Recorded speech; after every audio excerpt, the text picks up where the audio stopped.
There we go. Much better. Had to restart that there. Okay. Alright. So, hello everybody. Hello. Me and Aiden have decided to do this. Well, I decided and dragged Aiden back into it.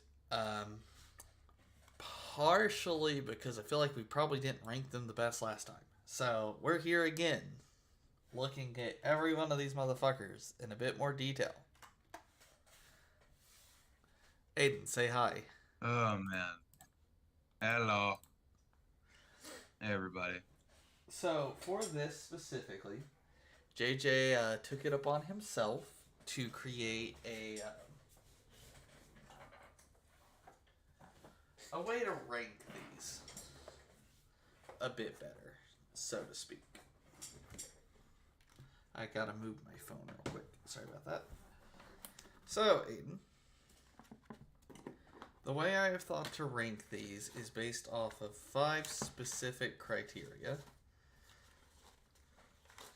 that will, especially as soon as I can find the fucker, because apparently it doesn't want to be found in my notebook.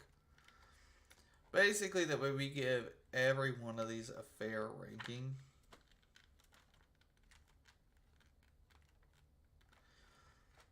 Any thoughts? Hey, I'm Beard. just ready to jump into this thing so we can actually get this Perfect. so we can fix our old tier list for this. Okay, up first we have artificers. Or artificers, however you want to say it. It's Artificer. I've heard it both ways.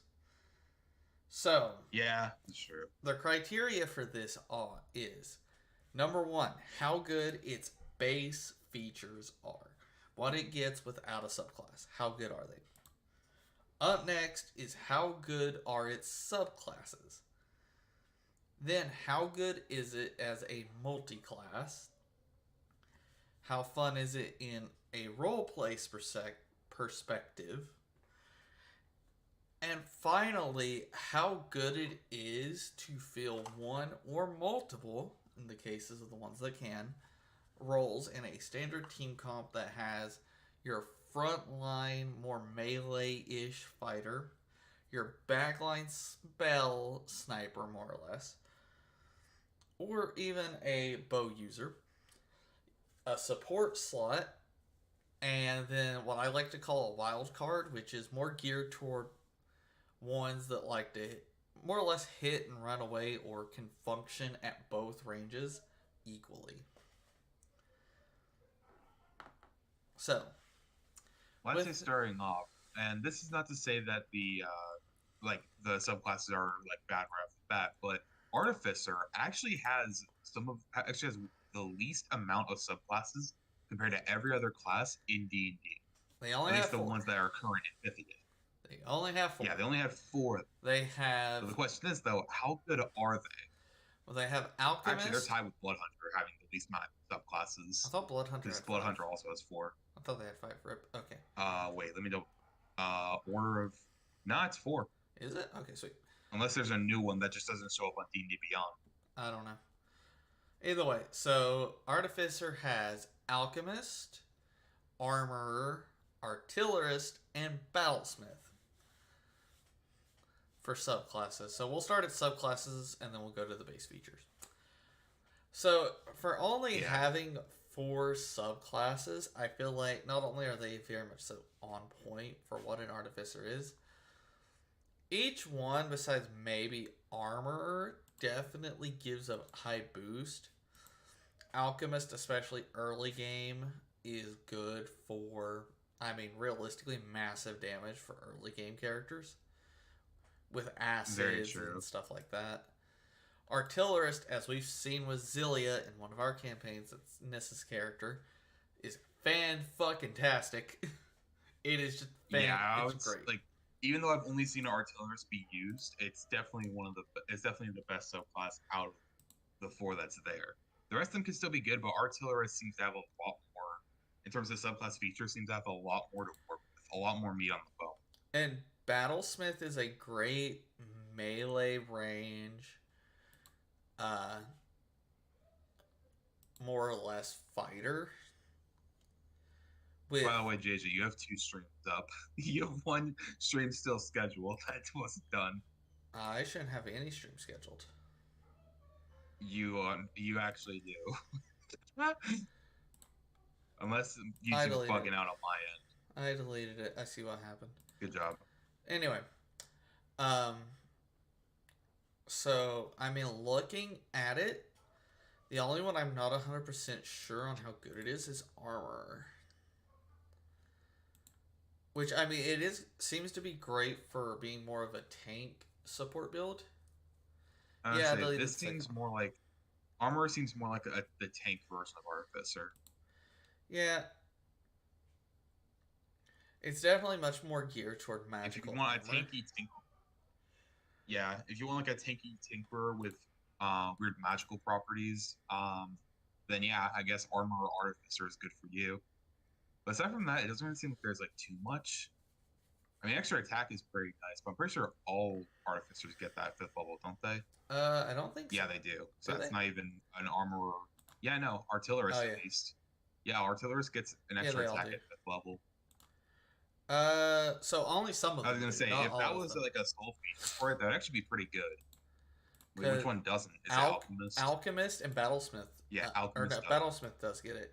So it's everyone but Alchemist. Okay. I was gonna say, if that was like a solo class feature for armor. Wait, I thought you said Artillerists got it. Artillerists don't get it. Getting more attacks would be really good. Artillerists don't get it. I read it. Okay. Battle armor and or Battlesmith and armor get it. So only 2 of them get it, but that is still good, especially if you're running a tank build. Should still allow you to do damage. That's true. And get off the special effects of your items. So for subclasses, yeah, I would say armor. I would say for armor, it seems like a really good subclass if you want to run a tanky build for Artificer. But a lot of the stuff that like they use is like a bit situational and a lot more combat oriented than like roleplay oriented. It's like how Barbarian's best thing is combat, really, not so much roleplay. That's all Artificers, though. In all honesty, almost all of them are more battle oriented than the only one. True, but I feel like with the other ones, the other subclasses of armor can do a bit more in roleplay than just combat. I mean, that's at least what I see. Possibly. Though. I don't know. Well, let's start with Artificer's base things. First thing we got to talk about is their infusions. They get so many fucking ones that it's fantastic. Oh yeah. I would argue that for their base features, they're probably at like an 8 if I had to pick one. Well, like an 8 out of 10? Yes. We had to rank these out of 10, I should say. Okay, yeah. I was gonna say. Yeah. The infusions all seem pretty good. Yeah. I think the infusions is really what makes Artificers. Other than that, their other stuff's cool, but it's not super impactful. Flash of Genius is nice, though, as we've seen with Nissa. Oh, yeah, that's one she uses. Yeah, that one's pretty good. I think a 7 or an 8. What are you thinking? For base stuff. I would say because of the infusions, I would say the infusions carry it a lot, to be honest. Well, so I think it probably goes to a 7 though. Actually no.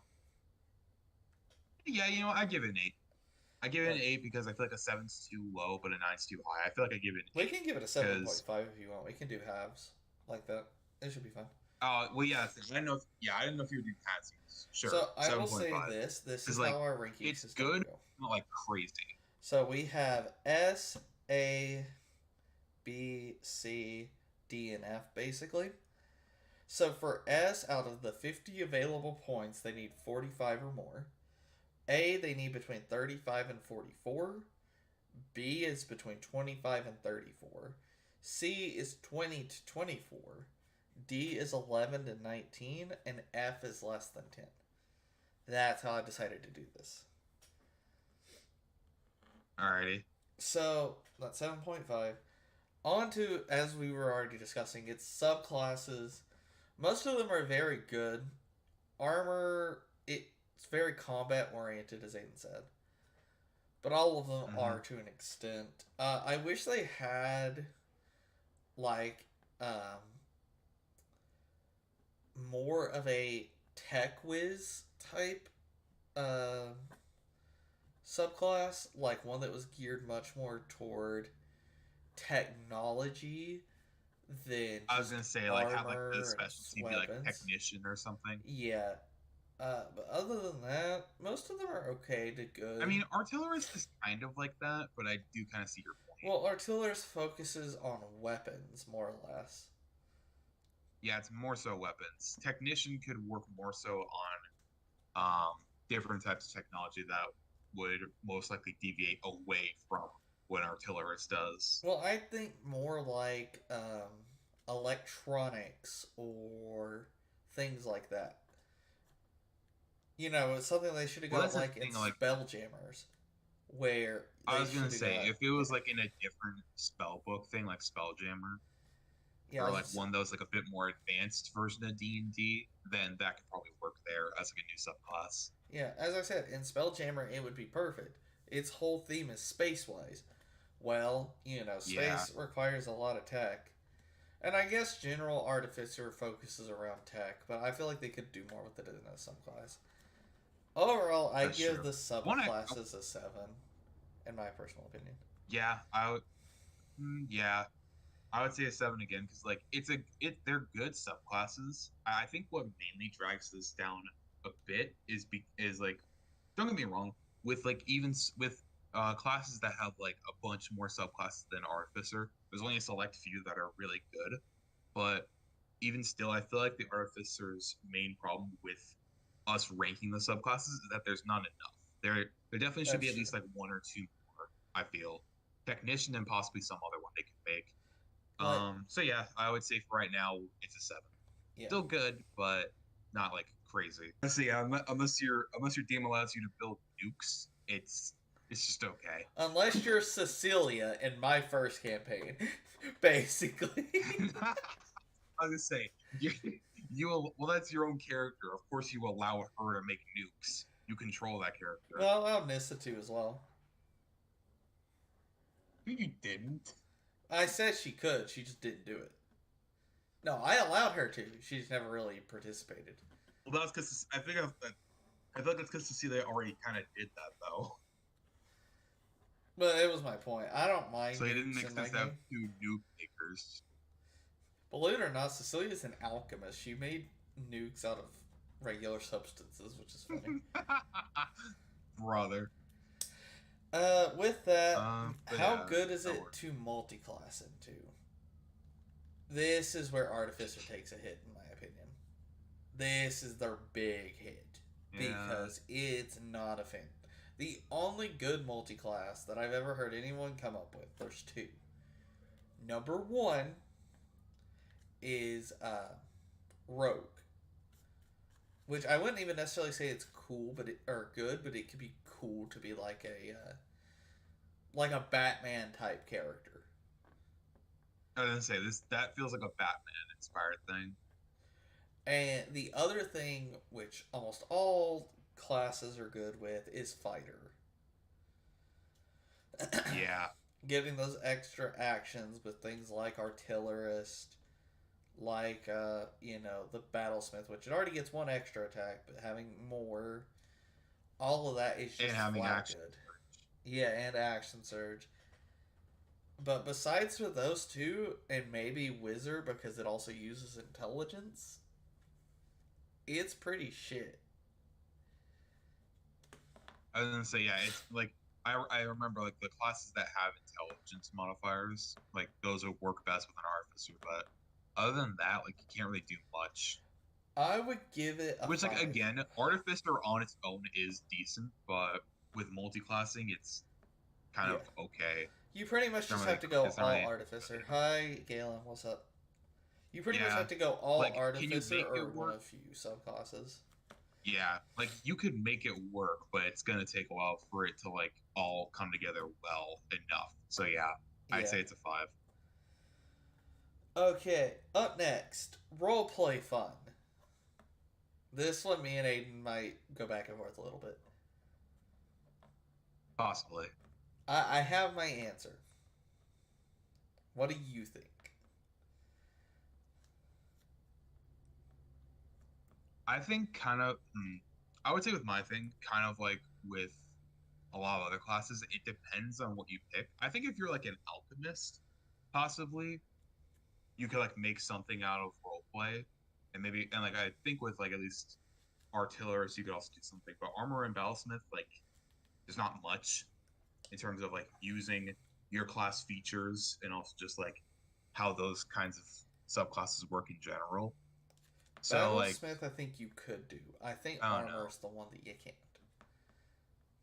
Yeah, I'd say armor definitely not. I would Battlesmith, say you for can me weave it it definitely in. depends on like, yeah, I would say it definitely depends on like what subclass you pick, but majority of the time you could make role playing as an artificer pretty interesting. So I'd say it's I'd say it's decent. I would say it's like a 7. I said 6. And my reasons are your roleplay is geared only around your inventions. It's not really geared around anything else. Unlike rogues Yeah, who, that's kind of what I had it is for. thieving and charming people and, getting information. There's so much more roleplay with a lot of other classes. So that's why I said Yeah, 6.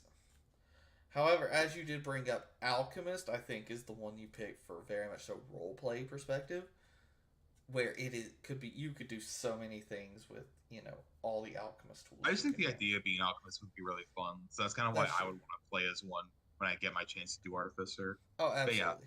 I would say again, it's like a 7. I'll give That's it a that's what I six feel like point with five. artificer just in general. It's like an overall a 7 for me. It's good, but like it's nothing you like immediately go to as your go to. I gave it a 6.5. It's right in the middle of where both of us think. So Sure, yeah, that's a good compromise. now viability in standard team comps. Uh, so for as My I said, how good is it in one of these four roles or multiples? Frontline, backline, and wild card is where this thing actually excels. This is very much so very yeah. battle oriented class. It is very hmm highly geared toward it.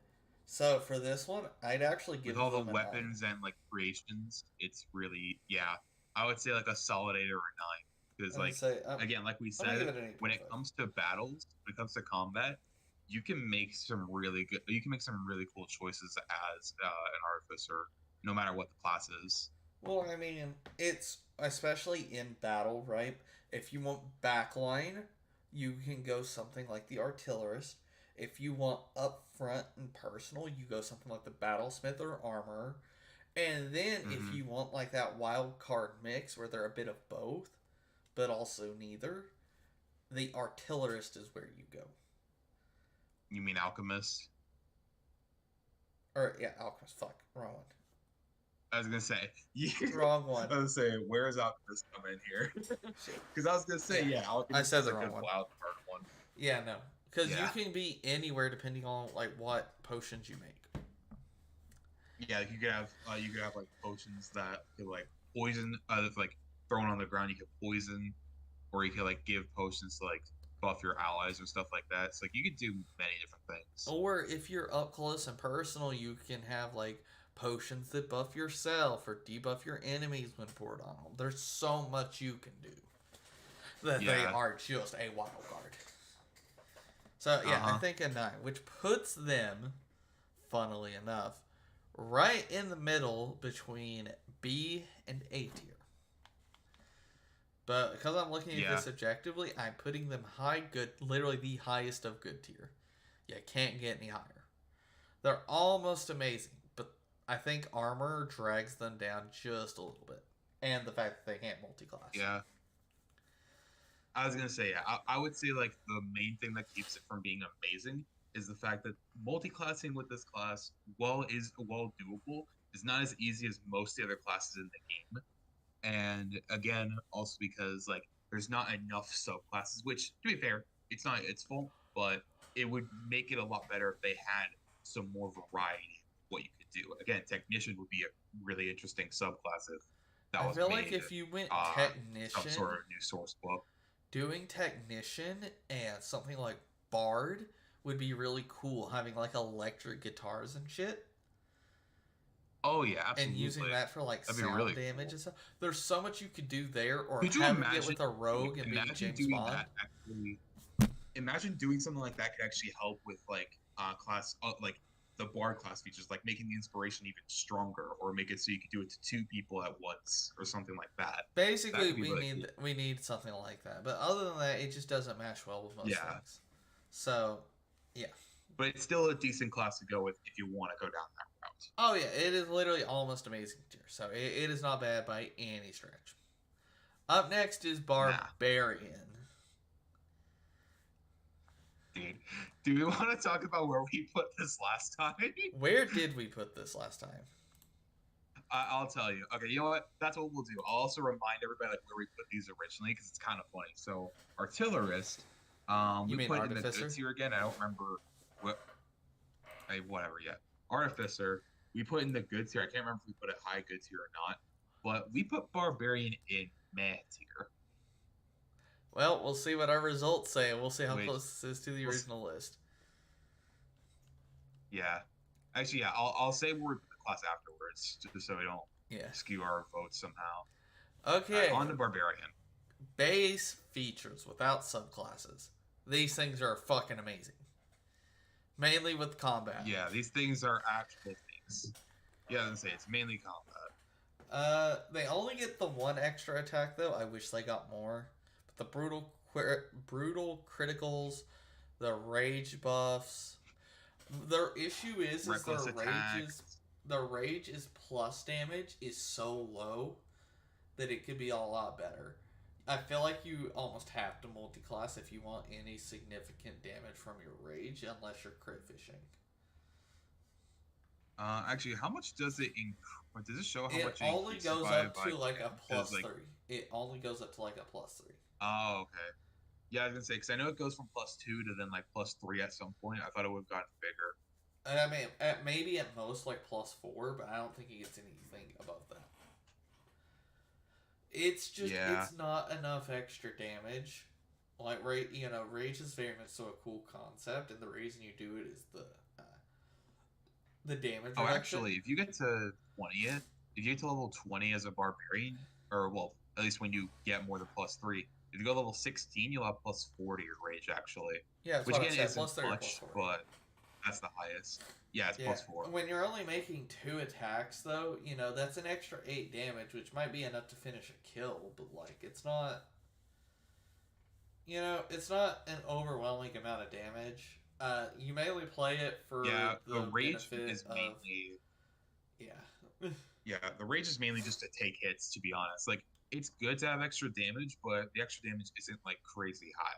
They are good at crit fishing. So the rage is mainly meant for you to, like, take a lot more hits. Yeah. And to be fair, with reckless attack and rage, it actually does make them pretty terrifying. Like, sure, they'll have advantage to be hit on them, but as long as it's physical, they're most likely fine. And they get advantage on their own attacks with rage on top of that. So that can be pretty helpful. Hell, you've seen critical roll when you've done reckless attacks and fucking nat 20s do crazy damage. Well, that's what I'm saying. Barbarians, you very much so have to be, without any, like, subclasses, you have to be almost crit fishing, pretty much. Trying to always get those crits. Yeah. Because a base barbarian without that, again, without subclasses, because that's the point of this, you're not doing much else. Your job is to stand there, take hits, do some okay damage, but your spellcasters in the back are doing exponentially more damage than you, unless you hit crits. Baseline, again. So I would put them in a solid 7. They're not like meh in terms of their base features, but it could be a bit better. Yeah, it's true. That's my thoughts. What are yours? Because like getting the extra damage dice when you roll critical hits is great, but that's the thing. It's only if you roll criticals. Yep. Which is why using the lucky feat with reckless attack is fantastic. You sit there and crit fish. Oh, absolutely. But as I said, outside of crit fishing builds, it's just bless you. It's just not that good Yeah. baseline. So I said 7. What are your thoughts? What's the number? Mm, I, um, I'll be honest. I want to rate it higher, but yeah, 7 I would say is like kind of the highest you can give it. Because again, it's really good with what it does, but like without extra help from other subclasses, it's again like Artificer. It's just kind of like fine. It's still really good, but you're mainly there as a tank, not to deal too much damage, and not to deal like crazy damage like sorcerers or some of the other classes we'll get to that are melee oriented. But they're really good with taking lots of hits. Now we're looking at their subclasses. This is where barbarians excel. Almost all their Mm-hmm. subclasses, not all of them, but almost all of them are fucking fantastic. Yeah, a lot of these are like pretty hard hitting. No pun intended. Like there's so many of them. Like Zealot, you almost never die. Totem Warrior's great. Giant, which is one of the ones they just added, is funny and amazing. Yeah, see, Beast Giants seems is like a new one. I haven't interesting. seen them yet. Ancestral Guardian. Giants, you get to throw things. Typically people. It's fantastic. That's amazing. And even Path of the Juggernaut's nice. It's not the best. It's from Critical Role, but it's still nice. I think Battle Rager might be the worst one. That and Wild Magic, but they're all still relatively good in my opinion. I think Yeah, this is where barbarians excel. I want to give their subclasses a 9. I think they're well deserving of that. yeah. I would say this is like a high 9, close to a 10 for me. I just love like again, it's like a lot of great variety. It's like a lot of great variety in like most of the subclasses, and you can't really go wrong with too many of them. And Yeah. again, with these subclasses, barbarians shine. Like there's just so many great things that you could pick from for like how you want to make them work. And I'll say this, between Totem Warrior, Zealot, and Giant, I would refuse to give this any lower than a 7. Because they're that good. Just those 3 alone. Yeah, I would say the other ones are still pretty decent, but yeah, overall solid 9. Yeah. Up next, multi-classing it. It's good if you multi-class with Fighter. I know Fighter's the main thing. You don't really multi-class with any of the spellcasting classes. Yeah, it's not really a good idea to do that. And even though you're the one who decided to do that with fucking barbarian and warlock, which still baffles me. I made it work though. You just have You to be did, but very at what specific. cost? You just have to be very specific. I feel like it could be a decent mix with Druid. Because you can rage while in wild shape and the crit fish that way with Lucky. I was gonna say if you could do that, that'd be really damn cool. But yeah, most of the time a go-to multi-class option for barbarian is fighter, which is a good one. But but like That's aside from that, there's not really that and much reason Druid. to multi-class with the rest. And also on that Yeah, note, if you're another class, you will almost never multi-class into Barbarian. It just doesn't happen. but yeah. There's no. It makes no sense to do that because like, why would you become that? Even fighters Because won't like multi-class most into it. classes you need armor. Yeah, most classes you need armor, and barbarian is like the one class that basically tells you do not use armor because you As have I said, unarmored defense. that is why it is actually good with Druid though.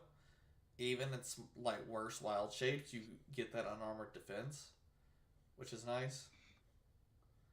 That's very true. Yeah. But other than So that, yeah, yeah, I would say this is definitely like rated higher than Artificer, obviously, because it could actually multi-class into things, but it can't multi-class into as many classes as it probably should be able to. Like, obviously, we know why, I'm gonna give it a but 5.5. there's only two classes.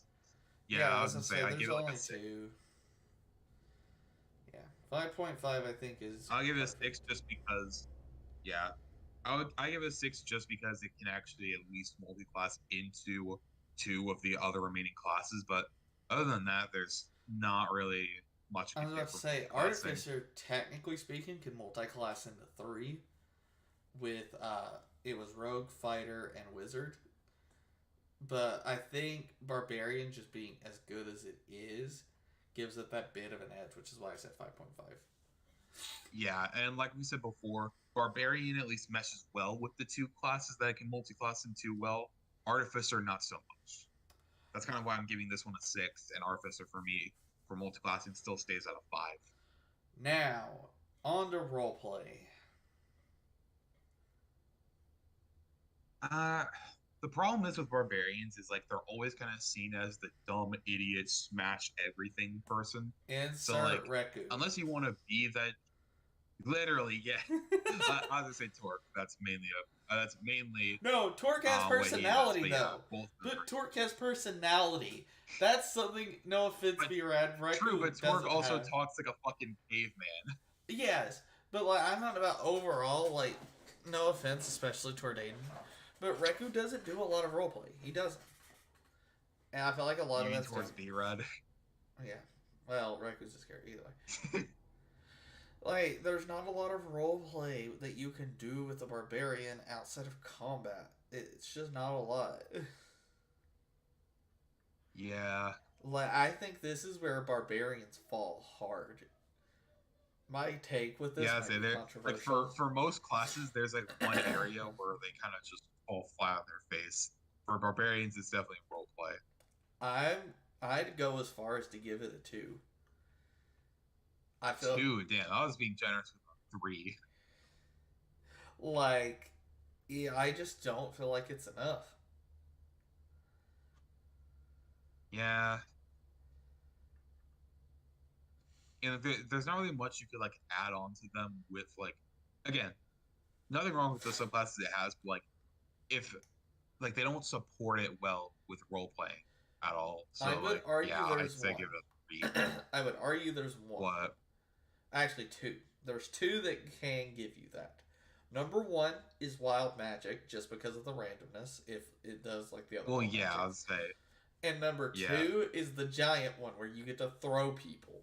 Those are the only Wait, 2. this, yeah, yeah, giant now giants here does kind of make a bit more of a difference, But I still feel like but with still, all the rest of them, it's just a 2. It's not that good. yeah, I'll say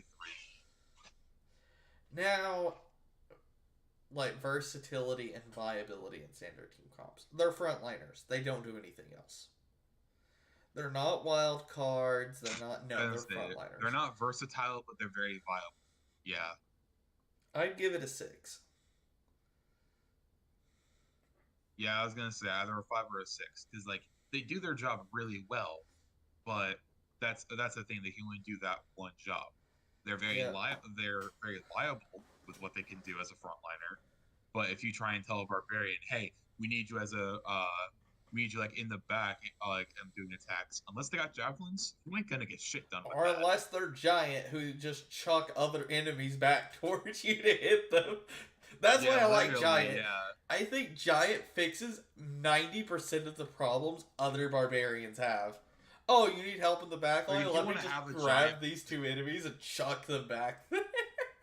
yeah, if you want to have a passive giant barbarian act like your own personal catapult, then like or a slingshot, then sure that works for like a back for a back for some work in the background. But other than that, the rest of the barbarian classes can't do much outside Yeah. of being upfront and whacking things with their weapons.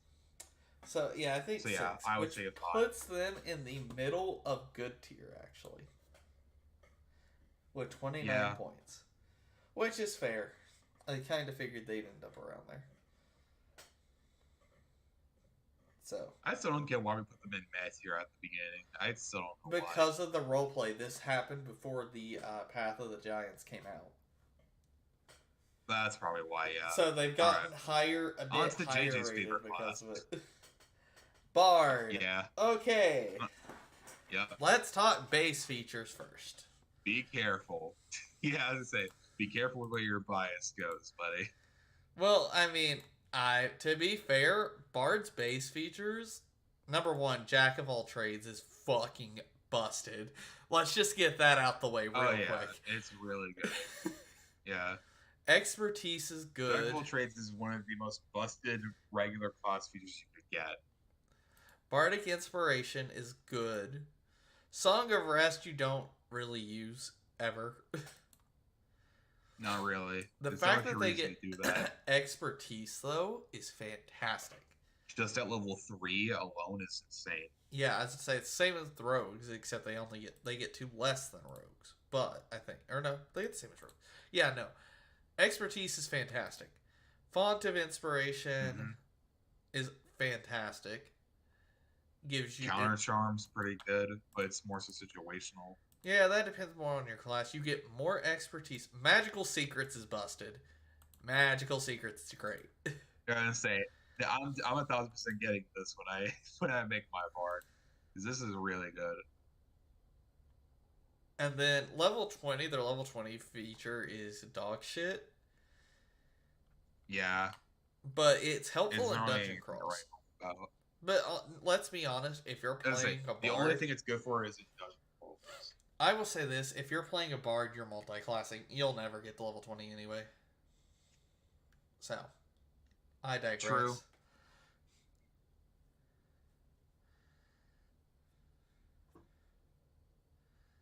So, yeah. That's my personal opinion on that. Overall, though, with what we've talked about, I still think they easily earn like an 8.5. Yeah, I would say with their class features, like, I would say I give them an 8. I want to rank them higher, but the main thing is, like, well, they have really, really good stuff early game.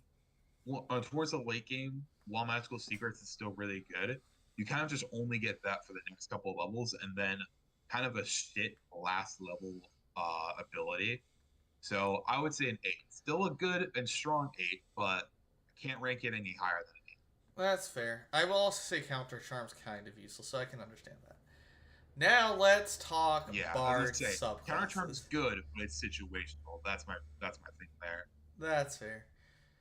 Bard subclasses, the most broken shit 99% of the time. Yeah. For those who don't know, bards have some of the most versatile and bullshit subclasses. You want an upfront, close and fighting bard? College of Swords. You want a stay in the back, kind of just highly support the team? You can go like College of Lore, Valor. You have plenty of things for that. You want a bit of a wild card? You go College of Creation. You want a bit of that really good roleplay perspective? You go like College of Glamour or Eloquence. There's so much shit. These fuckers cover every single span of what you could want in a team comp. The only thing they're not completely good at is being your only healer, which they should never be. But these subclasses are fucking busted. I don't think any of them are actually bad.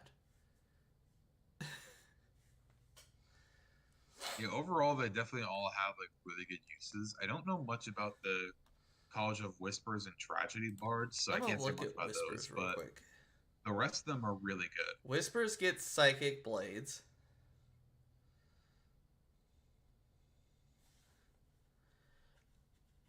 Hold on, let's see. Oh, okay, so their Psychic Blades is actually better than that of the Psychic Blades that rogues get. Yeah, it's a lot better. Because it actually increases over time. Well, not only that, what it is it's whenever you make a melee weapon attack with your weapon. So, if you're a fighter bard, and say you have a Great Axe, you're still using that Great Axe damage and then adding 2d6 psychic damage. Or 3d6, or whatever the fuck. Yeah, that's kind of You don't even have to nuts. waste a bonus action. Yeah, no, you just use a Bardic Inspiration, which half the time you might not even use on your party, you'll be using on that anyway. That's kind of busted. This is a frontline build. Okay, that's actually pretty good then.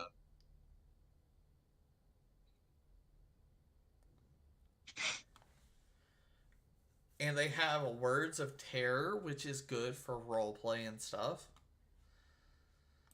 Mantle of Whispers. When a humanoid dies within 30 feet of you, you can magically capture its shadow using your reaction.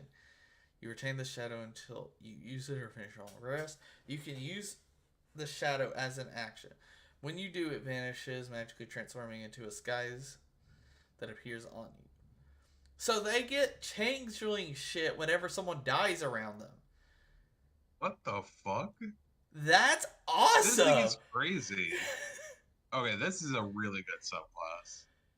Yeah, no, I'm sorry. For subclasses, bards have to get a 9. I refuse to accept anything less. This is fucking crazy. 9 or a 10. This is really good. I'm down for a 10 too, because holy shit, this stuff is fan-fucking-tastic. I feel like honestly, with like, especially knowing, God, we're gonna be here for a while. But yeah, I would say like of all the subclasses that I've like seen on other classes, like other D&D classes, this has like the most versatility out of like all easy. of them, to be honest. Easily. Like while bards are gonna be mainly support characters, they're like extremely versatile in their kit. So yeah, that's a 9 or a 10. Yeah, I gave it a 10. That shit's too good. Now, how good is it as a multi-class? For warlocks, it's fantastic. Actually, matter of fact, for any spellcasting class, it's fantastic for one reason. You get silvery barbs.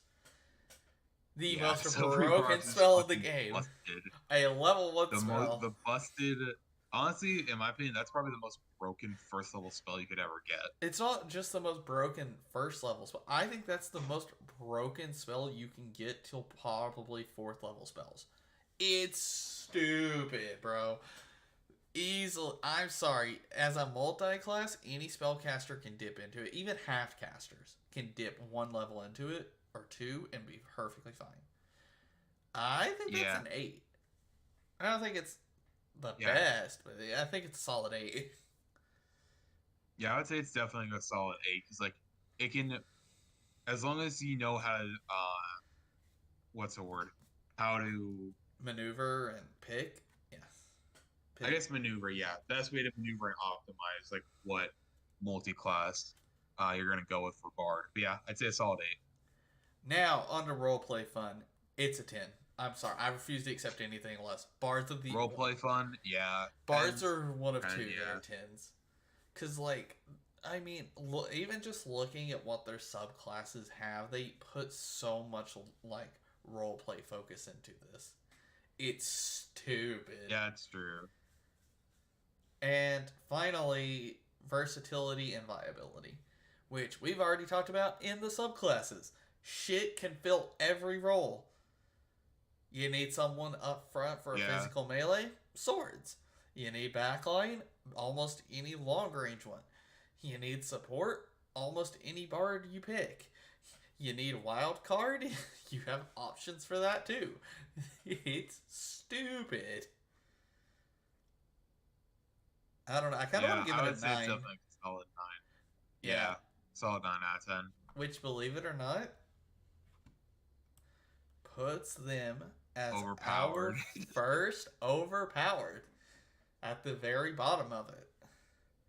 On to Blood Hunter, something less exciting.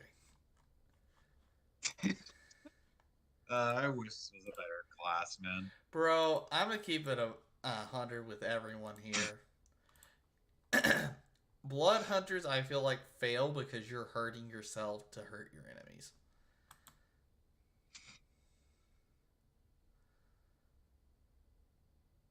I'm sorry. Just outright, like, I guess some of their stuff's cool, but it's condition focused and you'd have to know your enemies. There's not a whole hell of a lot good about them. They do get extra attack for once.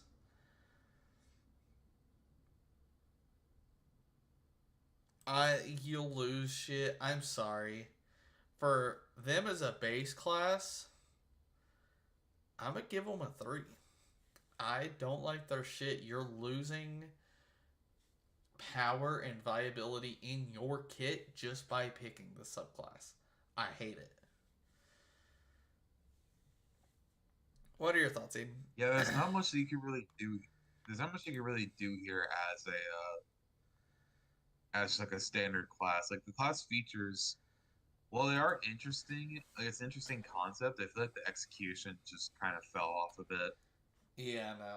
When you're sacrificing, Uh, points of like your wisdom and stuff to like up something else and shit like that, it's just not worth it. yeah, I'd say it's like a 4. Why would I play this when I could play Paladin or Fighter or Barbarian? There's no reason. Yeah, Or yeah, any I'd say this is a spellcaster. 4. I want to like it more, but and it's just there's I'll not give much it a there. 3.5 between both of us.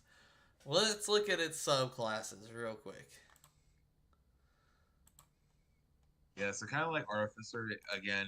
It does kind of kick this thing down immediately with the fact that it only has 4 to choose from, but we'll Technically, have to it see how good they has are. more. Profane Soul has 2 extra things with Intelligence Wisdom, but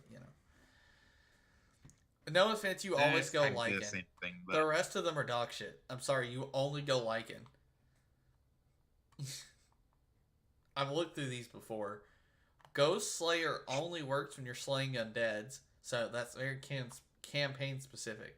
yeah, it's like it's like the fucking the undead subclass or undying subclass for warlocks, wherever the hell which one is, where it Yeah. basically makes its class features like completely useless on anything that's not undead. Yep. Which is ridiculous. Then you have Mutant, which is what I was talking about earlier when you're like losing ability scores and shit to buff other stuff. It's not worth it. Profane Soul is okay, but it's nothing amazing. Lycan's the only one you go. You don't go any of the others. You just don't. I don't know. I'd give it like a 4. Like, they're not that good for even multi-class wise. Yeah, I would say it's like a 3 or a 4 because, like, again, with only having one like decent subclass, there's not much else you can really go off of. Which is So I'd say funny it's like a because 4. here's what I want to point out, guys. Belwyn, who is a character in Galen's first campaign, she's a character controlled by him, but she's a blood hunter, and not once, literally not once, And none has of us Galen understand ever. why. Not even that. Galen has never, and I do mean never, used any of her blood hunter features that I've ever seen or noticed. It doesn't come up because it's not worth it. So, like, It just never made sense to any of us. Like, why? I even don't get as it. a multi-class, it's terrible. It's a half caster I mean, great. at best. The funny thing is, he only went 2 levels in it as well. Yeah, I'm sorry. Even as a multi-class, this shit gets a 2. It's dog shit. I'm sorry. Yeah, it's like it's the problem where like the Blood Hunter itself kind of feels like a class that has an identity crisis. Like it doesn't know what exactly it wants to do. So pairing it with another class, you're just gonna want to grind up the levels in that class, then completely forget about Blood Hunter. Yep. Okay, on to roleplay fun. This is where I could see a bit of fun with it. I would argue this would be a 6. I can see you having some fun with things like Lycan and Mutant, but it's not the best. I was gonna say, Lycan and Mutant could do some interesting things with roleplay, but it's not as I feel like it wouldn't be as good as some of the other ones on the list Oh, that absolutely we've not. either already talked about or ones that we're about to talk about. They're So slightly better than Barbarians. That's about it. I'm just gonna put it right in the mid. Yeah, well, that's what I was gonna say. I was gonna say it's slightly better, so I'm gonna give it like a 5. So I think we said like a 4 for Barbarian, right? We said a 5.5 for Barbarian. That's why I gave it a 6. All right, then I'll give it a 6 then for Blood Hunters. So, last but not least, viability and versatility in team. This shit's a 2. If you want frontline, you have hundreds of better options. They don't really do support. They don't really do backline. They're not really a good wild card. They're dog shit. I'm sorry. Anything, Yeah, any again, like role I that feel they like could with fill, Lycan, they do like you better. could do something, but again, it's only like one class that can really do much, so it's like a 3 again. I'll give it a 3. Like as cool, I like the concept of blood hunters, but it like the execution makes it so disappointing. Yep. Which puts them in bad. I'm sorry, they were just dog shit. There's no way around it. I don't actually think we'll have one in worst tier, but it has to be there.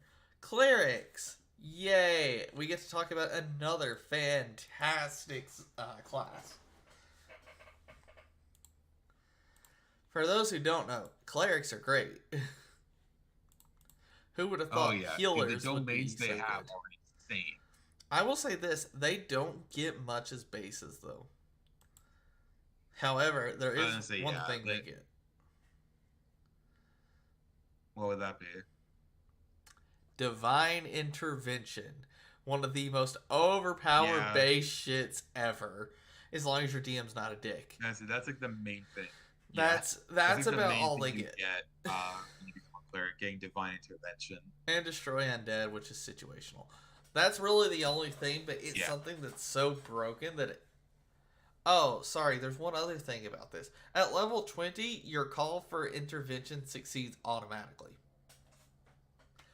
So, Oh like... damn!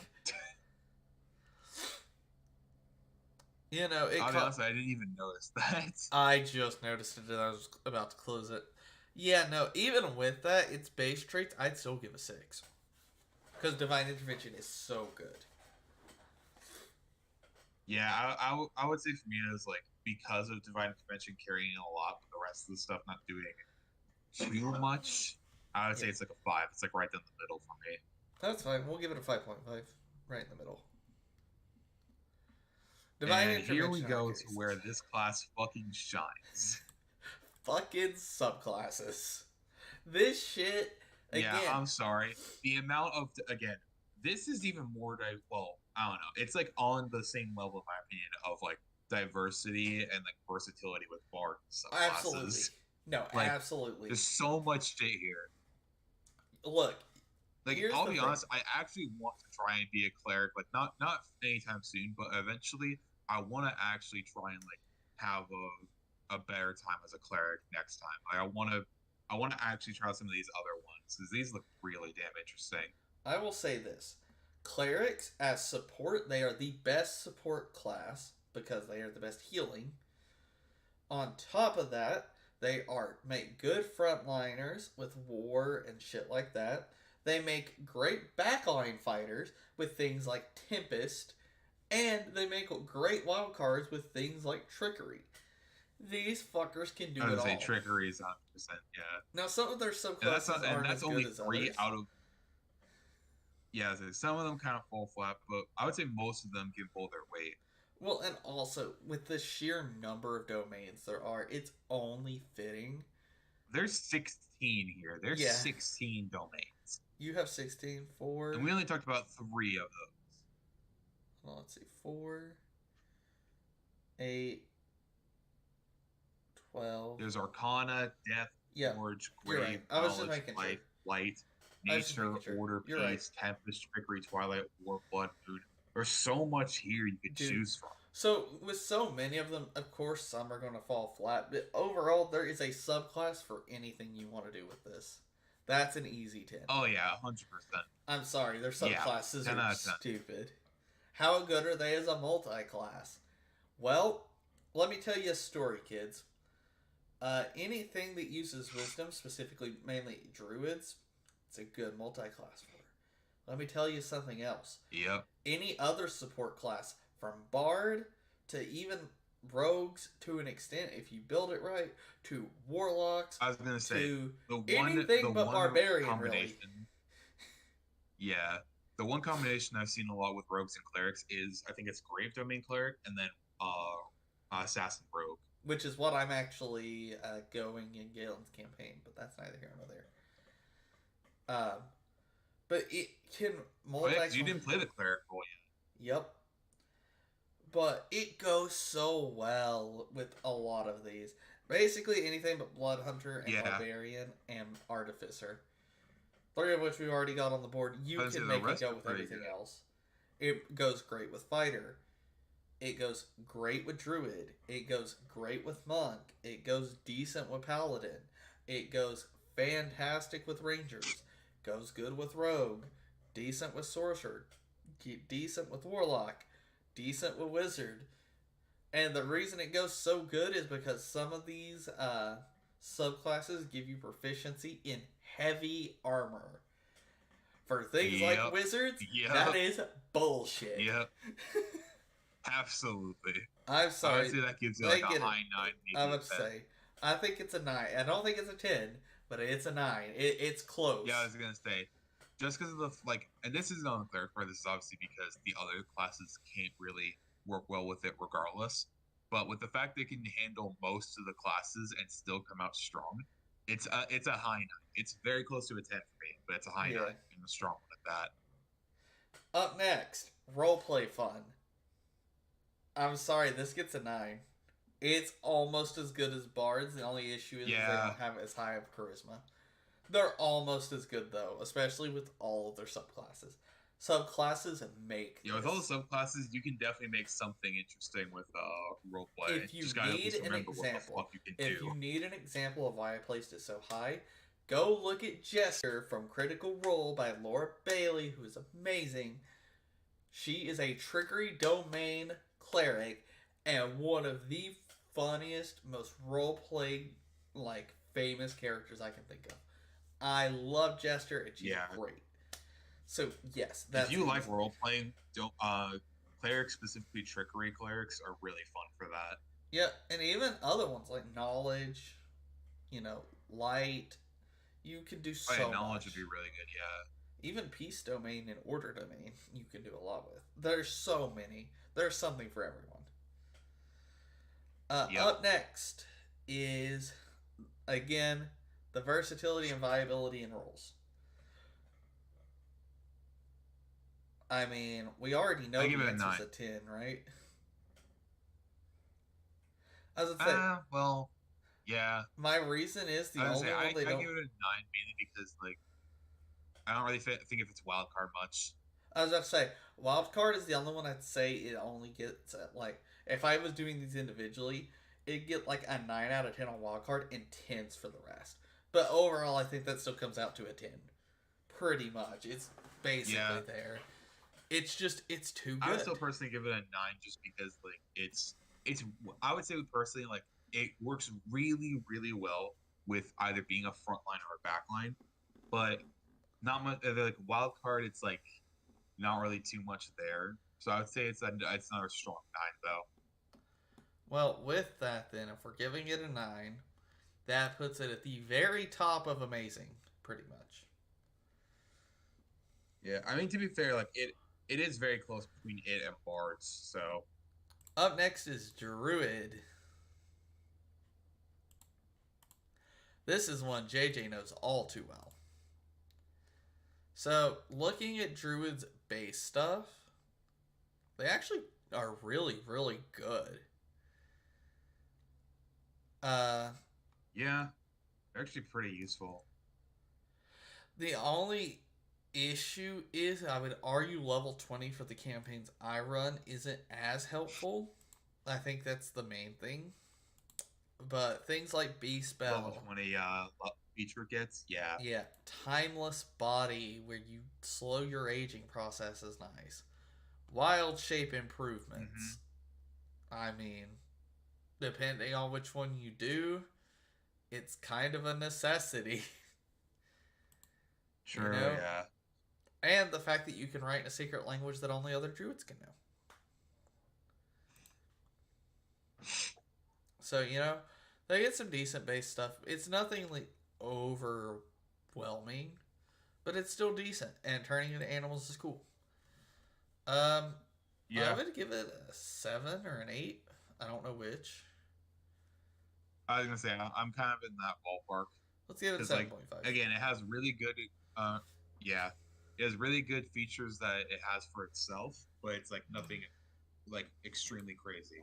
If it had fucking something like crazy like Jack of Trades, it'd be a lot higher, but still Now, really good. I will say they have one of the worst subclasses in the game, being the Circle of Land and all its variations. However, on the flip side to that, they have some of the best with Circle of the Moon and Circle of the Spores. And even Circle of the Stars I is didn't say decent. Moon and Spores. Yeah, Moon, Spores, and Stars are like some of the best you could ever get in for Druid subclasses. And Circle of Blighted is nothing to sleep on. It's pretty good too. I've not seen this one yet. It's one of the ones that just came out recently for us. Ooh. It's a critical role one. Yeah, I saw. Okay, this is interesting actually. Yeah. You become almost like a monster yourself. It's cool. All right, yeah, this is okay. This is cool actually. Yeah, I like this. So I consider doing this at some point. oh yeah, no, it's amazing. So despite they have one of the worst subclasses, or some of the worst ones, they also have some of the best. I'd give it a solid 8 for its subclasses. Yeah, I would say like a 7 or 8. Yeah. 7. I'm leaning more towards 7 because while Spores, Moon, Stars, and now Blighted for me are all really good subclasses. There are like the other ones do kind of weigh the class down a little bit. I will say I have seen Wildfire do good. I just don't have any experience with Circle of the Dreams. I have seen Wildfires actually do really cool. They get, instead of using their wild shape I've to not seen shift, any on Wildfire. they get a spirit. They get basically an extra free body. It's like almost like a familiar, which is why I'd say it's still pretty good. Fair counterpoint. I'll bump it to an 8 then. Yeah, as I say, there are a couple. I couldn't say anything about Wildfire Dreams because I've seen nothing for them. Oh, I forgot one. Circle of the Shepherds is also really busted because it's also centered around summoning shit and then buffing what you summon. So if I use conjure animals and summon like, say, 4 black bears, I then also have abilities to buff those black bears even further. They're kind of stupid. Yeah, no, I think it's an easy. That's the subclass you wish I had. So yeah, definitely good there. Up next is how good is it as a multi-class? I think it depends on what you're multi-classing with. I think with Cleric, we've already discussed that it's good. Fighter, it's good. Rogue is good. Barbarian is good to an extent. You don't want to go too far into it though. Yeah. I feel like where it falls off is some of the other spellcasters. Yeah, like I don't really see Warlock with other ones. Things with like Warlock. On that note, though, I will say they could go well with bards.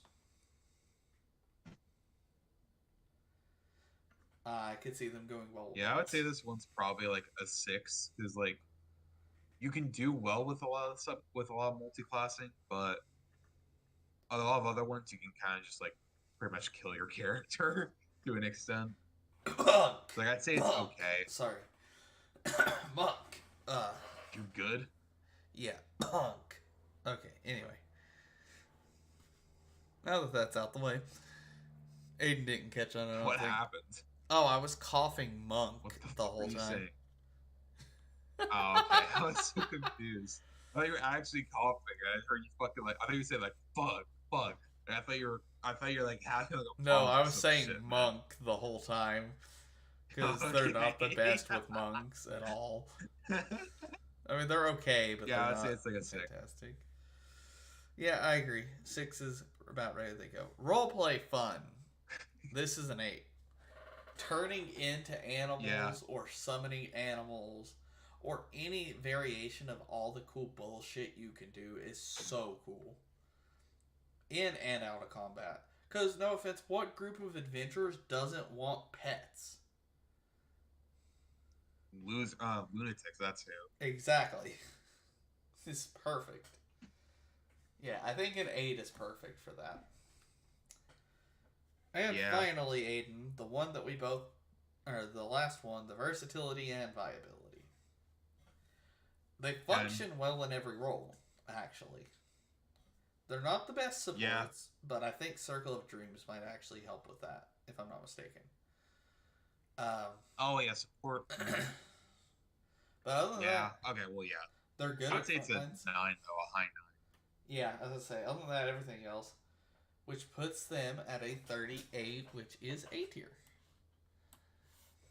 Nice. Up next is the fighter. Fighter. I don't even basic think class in the fucking game. The most basic, yet possibly some of the most fucking broken. So, first off, base features without a subclass. You want to know what they basically get? Extra attack. Want to know how stupid extra attack is? It's the only reason that this is the best multi-class for almost every class you could take. If you go fully into this class, no extra, no extra, you don't multi-class, you will be able to attack 8 times, including action surge. And which is in one round, which is ridiculous. Even if you take just a little bit of a 5-level dip into it, you get extra attack, plus action surge, plus the benefits of its subclasses. It's stupid. Let's not mention Indomitable, which literally makes you reroll a saving throw that you fail. Even though it only happens once, it's still a really good feature. And you can actually buff up to twice or 3 times when you go up to certain levels. And pair that with a halfling who can reroll that once. Mm-hmm. It's stupid. I love this. I would say fighters are a solid 8 for their base stuff, because all it is extra attack and a couple of extra ASIs. Yes, it's more combat oriented, but it's still really damn useful. So I would say I give it an 8. Yep. Subclasses. And also for the fact that they're proficient in it's mainly just they're proficient in all weapons, but and shields. That can still be pretty helpful in role play stuff. Shields fantastic. As well, yeah. Should have mentioned that with druids. Proficiency with shields is bullshit. Now let's look at subclasses, Aiden. Gunslinger, fantastic if guns are in your campaign. Battlemaster, really, really, really broken. Eldritch Knight. Well, okay. If you know how to play them correctly. Well, obviously. Eldritch Knight, it's not that bad. Echo Knight, bullshit. It's a decent class. Echo Knight is pretty fucking broken. Champion, basic, but really good. Cavalier is okay, that's the tank build. Side Warrior is okay. Yeah. Purple Dragon Knight is the support one that they tried to give it, which isn't good. Rune Knight is fantastic, and Samurai is good. So, 3 meh, and 3 meh to bad, and the rest are good. So, yeah. I'd say it's a solid 8. Yeah, I was going to say, I think 8. Arcane Archer is not that good, by the way, since I didn't say it. However, how good is it as a multi-class? I completely forgot about it was. How good is it as a multi-class? A 10. There's no other way around it. It is the best multi-class you can take level dips into. Is it there's barely any class. There's barely any classes here that won't work with multi-classing with There isn't one, because Action Surge would allow you to cast more spells. You can go Blade Slinger, Wizard. There's so much shit. It's stupid. The only thing is, if you're a fighter, depending on what you are, you might not want to multi-class into other things besides Barbarian or Rogue. But if you want to multi-class, multi-class, you can multi-class. Yeah, it's stupid. We love fighters. Up next is roleplay fun. These fuckers are basic. Solid 10, you don't get much roleplay out of them. This is where they fall. I think they get a 4. You can make something interesting with stuff like Echo Knight, but it's not really much. It's something that comes from a couple of subclasses, but not a lot of them. I think Echo Knight Yeah. and Rune Knight and maybe Psionic is about the only ones you'd really get it from. They don't have a lot of inherent roleplay built in. So I think a 4 is perfectly fine. Yeah, I'd say it's a 4 as well. Viability in roles. Well, fighters themselves are only in one of 2 roles: frontline or wild card. Fighters, if they end up multi-classing, the only one that could work well as a backline is Eldritch Knight, and that's it. Yeah, if you multi-class with a fighter, you can work anywhere. I'd give them a solid 8. I don't think they're bad, and what they are in, they hyper exceed in. I was gonna say I would say for the fact that they can't really do much backlining on their own, it kind of actually they can. A bit, but for the Samurai and Gunslinger. Samurai, what you do is it's a crit fishing build, and then Gunslinger is Gunslinger. So actually, you can backline a decent bit. Yeah. So I didn't know Samurai could do backline. Well, Samurai is for I'll do crit fishing builds. So what you'll do is you'll give them like a bow and arrow, and they'll get. Well, here, let me see if I can find exactly what it is real quick.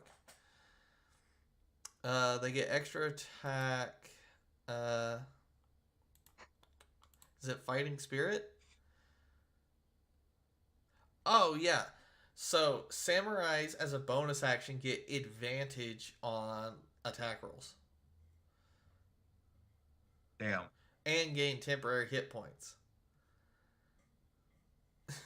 So, that's why. So yeah, no, I think an 8 is fine, which puts them in amazing.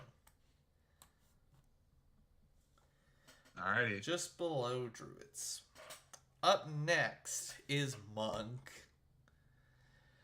Oh boy. Oh god. Let's start with some cool facts. First off, unarmored defense is decent. However, monks fall off in the fact that they need, for sure, both dexterity and wisdom. If you have one good roll and a bunch of meh rolls, your monk's AC still isn't going to be that high. You might get, say, 10 plus 4 plus, 1. You're still only at an AC of 15. You need to have high wisdom and dex. Also, your key points. Early game is dog shit. Late game is good. But guess what? They rely on your wisdom modifier. So you have to balance both dex and wisdom, which is why monks are partially so bad. Deflect missiles doesn't really come into play often. Unarmored movement is cool. Extra attack is cool. Slow fall is meh. You're not really going to use it. There's just a lot of stuff in their base kit it doesn't seem like you'll use. Stunning strike's cool. Key and Howard strikes are cool. More movement speed is cool.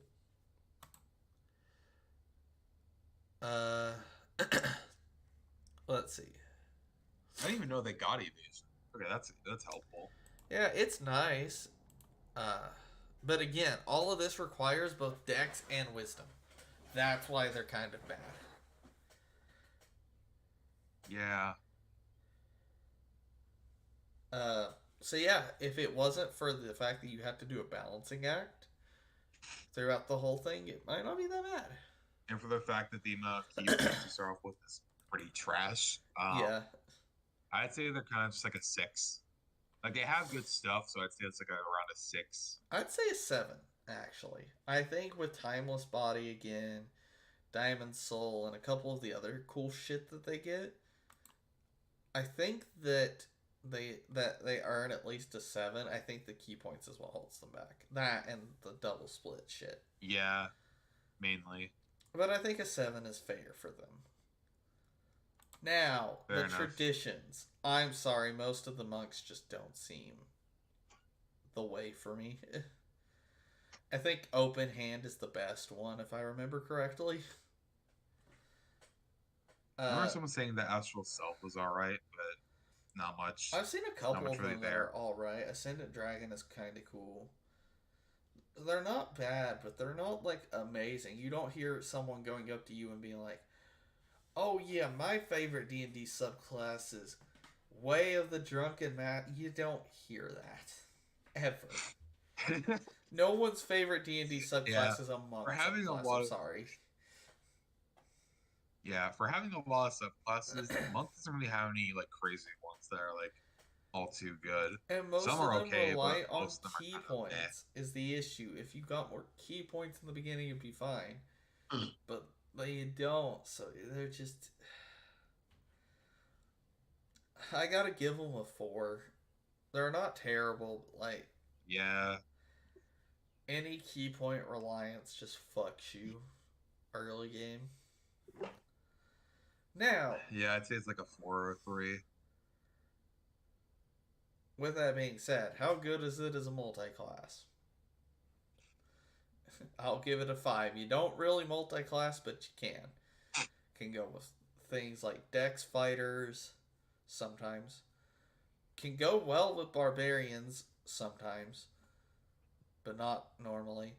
Um, you can okay with druid depending on what you choose, but 9 times out of 10 you're not going to ever subclass with it. You can make it actually. I might Yeah, drop that to a I 4. would say it's like a 5. But I'm gonna drop it to Yeah, a 4 because it I would only say pairs it's with a a 5. couple. It's you can do some stuff, but like you don't really multi-class with this one. Same Yeah, thing with Artificer. You don't really and if you multi-class. You can, but multi-class with not much monk, of a reason to. if you multi-class with monk, you're losing out on key points later on, I would say which yeah, that too. If you sucks. multi-class, then like your problem with key points gets even worse. Now, with that being said, roleplay fun. I would argue monks actually exceed in this. I give them a solid 8 or 9 because all their shit could What be can they very, do in very cool. roleplay? Well, let's go down the list. Cobalt Soul, I actually don't know a lot on, and Mercy, but things like Shadow are very good for almost roguish type monks.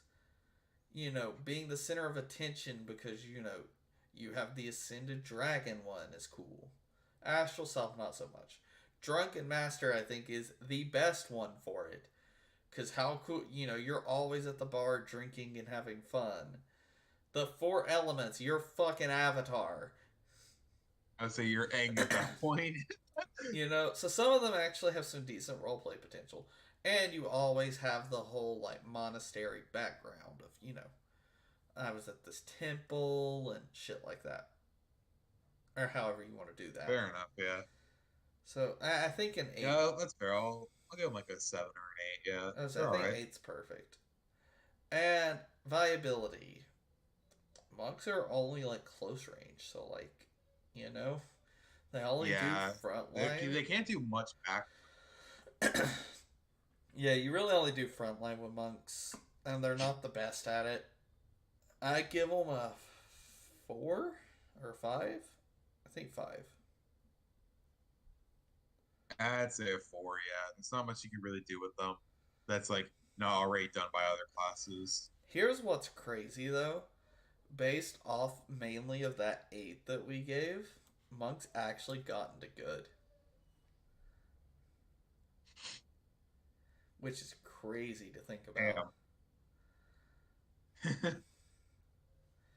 But the numbers don't lie. Yeah, that 8 really bumped it up. Granted, meh tier has a very low range, 20 to 24. So, on that note, up next is Paladins. Aiden, this is more your area of expertise than mine. Okay. Let's see here. Paladins. Why can I not get to the sheet? There we go. Paladins. Smites are great. I was gonna say it's so going off of the class features here. Getting the fact that he can get person with shields, it's kind of similar to fighters can get all armor, shields, and like pretty much all weapons for proficiencies is crazy good. Divine Sense is not really the best. Is like it's good, but it's not really something you use too much. Lay on Hands is really good if you run out of spell slots. It has a pretty decent pool. If you go, if you mainly go either pure paladin or you go, uh, you put most of your levels into it. Divine Health is okay. I would, yeah, the auras can be really good, but the problem with them is that like unless other people are right next to you, or if you're level 18, they're not really anything crazy for your party. It's mainly just for you. Like aura of protection and aura of courage, like are they are good, but again, you need other people near you, otherwise they're going to be helpful. This is what a support tank would look like. That's kind of the goal of Yeah, Paladin. basically, it's mainly a support tank. I It think there's it kind of takes like the form of a cleric and like fighter tank class and I, just th- kind of meshes together into one. I think they're like a 6 for their base stuff. It's nothing outright amazing, but it's not bad. Yeah, I was gonna say like a 6 or a 7. It can be good stuff, but overall, it's mainly just buffing up yourself. Subclasses. Everyone almost always goes Conquest or Oathbreaker. I've yet to see Yeah, anyone do unfortunately, anything there's not else. like much. Unfortunately, there's not much else that are like really good. Oath of the Ancients can be pretty interesting. I was actually gonna go that potentially for my first not my first character, but my first paladin. But I kind of had more of a lean towards Oathbreaker. But yeah, I've seen mainly Conquest and Oathbreakers come out and like be used for Yeah. paladins. You don't use So much kind of else. similar to yeah, I was gonna say similar to what's another one that only used like 2 or 3 subclasses? Was Monk. that like uh Monk. yeah, it was Monk, yeah. So while those 3 classes are actually pretty decent, the rest of them you don't hear much about it. They're just kind of like off in the distance. You don't really notice them. So I'd say it's like a 5. It's nothing crazy. Gotcha. I have to agree. It's Up it's mainly next. just I'll be honest. The only reason it's at a 3 and like could be a 6 is just because Conquest, Ancients, and Oathbreaker, at least for me, kind of carry a little bit. Oh yeah, Oathbreaker and Because Conquest like I definitely wouldn't do. say any of these subclasses are like terrible, but they're just not. They're not great. They are not like they don't pop out at you. On that note, you never multi-class into a paladin. Almost ever. It doesn't happen. Into one, you don't. No. Yeah, no. Paladins might subclass into things like maybe fighter, but that's about it. They don't really subclass into much. And alternatively, you don't Only other thing I subclass could out of it. see aside from fighter is cleric, but that's it. Yeah, Fighter and cleric is the only 2 I see. yeah. So they're not great for that. I'd give that a 4. There's just not enough. They don't, you know. Yeah, I would say it's a 4 or 3. Yeah, I agree. On that note, moving forward, we have roleplay fun. Mm, I think the fact that they get spells alone puts them at 6. I yeah, I think was gonna that's say like with the carries. fact they get spells, like they could get something going. But if you're not like extremely immersed into the role, there's not much you could really add, to be completely honest. True. And viability, So they're yeah, almost I would always say frontlines. 5. They don't work well as like a But I solo believe they're support. mainly fun. They don't work well as a solo Yeah, support you have or as your anything only like that. support character, you're kind of making yourself You're a dead in the easy water. target there. Well, also, if you're a backline fighter, Yeah, you're fucked. Because paladins are frontlines. So if you're not with your paladin, you're fucked. Just outright. true. I'd give it a 5 just because it is a decent frontliner with spells, but it's not. I would say it's a really good frontliner, but it's not a good backliner and it's not a good wild card at all. So it's a 5 or a 6 for me.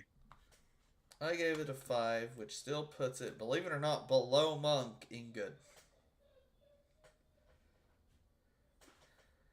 Up next, we have Rangers. Let's get this out the way now. Rangers rely on their subclasses pretty much.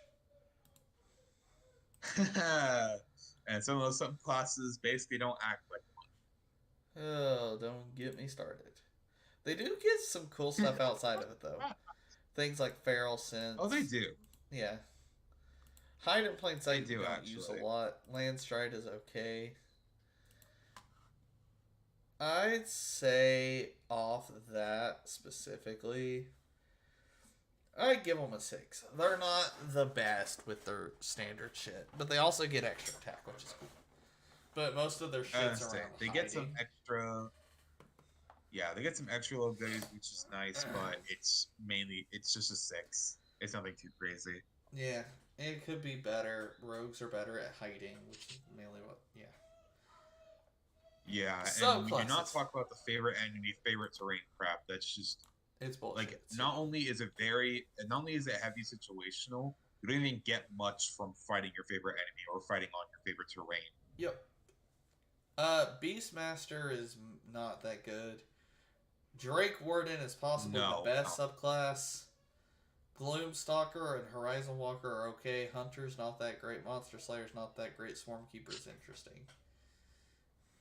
Yeah, I've heard people say Swarmkeeper and Drake Warden are the best subclasses, Yeah. and Beastmaster is a fucking disgrace. Like, like even if you're a level 20 ranger, you can only get a beast that is either that has a challenge rating of 1/4 or lower, and your abilities that you get as a Beastmaster go to your companion, not you. So it basically acts like you're playing with no subclass whatsoever. So like it's so bad, but I will give it at least a 6 or a 7 because Drake Warden and Stormkeeper at least carry a decent bit, and then Gloomstalker and Horizon Walker are okay. And Fey Wanderer is also good. That was one I skipped over. Those Yeah, are Fey cool. Wanderer is decent, Gloomstalker so almost I'll turns give you it a into a six rogue. or a seven. I gave But it a 7. Hunter and Beastmaster are just Monster ugh. Slayer could be cool if depending on how, like, if you know what you're fighting Yeah, that's why I against. said mainly Hunter and Beastmaster. Yeah. So I gave it a 7. Beastmaster's by far the worst. Okay, Yeah, how good is I'm it as a comfortable. multi-class? Not really. It's not a good multi-class in no sense of it. It is a terrible multi-class. Yeah, the only thing I could really see it going with is possibly Druid, but that's it. Even Really, I then, don't you see would. much else you can do. It gets a 2. Well, I'm yeah, sorry, it's a terrible yeah, multi-class. It's a 2. yeah, two for me. Moving on though, roleplay fun. Well, considering how Drake Warden and Swarmkeeper are, roleplay fun, it actually can end up being fantastic. Even Beastmaster is fun roleplay wise. Yeah, it's okay roleplay wise, but again, most of it's not really worth it in my opinion. But yeah, I will say Rangers can do some pretty good stuff with roleplay. Even Gloomstalker, It just more Horizon so Walker, and depends on Fey your Wanderer. subclasses. Yeah, Yeah, I obviously. didn't say it. It kind of does depend on the subclass I you give pick, it a but 7. overall, I'd say they're pretty good. Yeah, Think so. respectable 7. Yeah. In terms of viability, they're typically like rely on other things to attack rather than themselves. So Yeah, and they're mainly backliners. A lot of I'd them say are heavily ranged. I'd give it like a You 5. could try and do a wildcard ranger, but it's not really warranted. So I would say a 5, Yeah. especially compared to all the other possible wildcard classes you could have gone with.